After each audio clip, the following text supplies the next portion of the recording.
This might be the most consequential American news media story of my lifetime. Earlier this month, Pete Hegseth and the Pentagon imposed restrictions on the media. It basically said that they could expel any journalists who release information on the Pentagon without their permission. And that videos of about 40 to 50 journalists leaving the Pentagon in protest of the new restrictions. And essentially what the journalists are saying is that the Pentagon is trying to spoon feed them information, which of course isn't journalism. And these journalists come from a wide spectrum of news outlets. This includes the New York Times and AP, but also conservative news like Fox News and Newsmax. So the question is, how are we going to get information as Americans about where our tax dollars are going within the Pentagon? So these journalists say they are still committed to reporting on what the Pentagon does and how they use our tax dollars.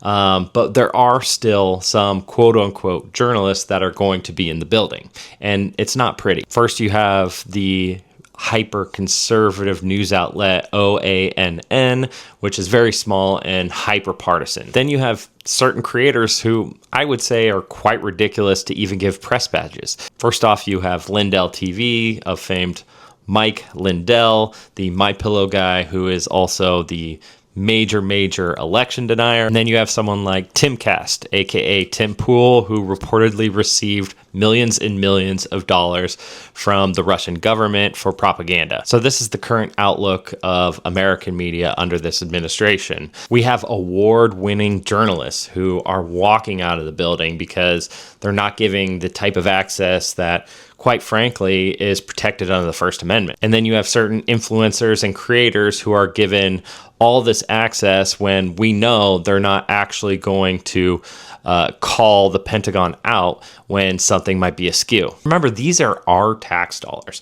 So the First Amendment and the free press is in order for us to stay informed so we can make decisions about our own money and how we use our military. We need to be more informed so we can make informed decisions and have the country that we want to live in.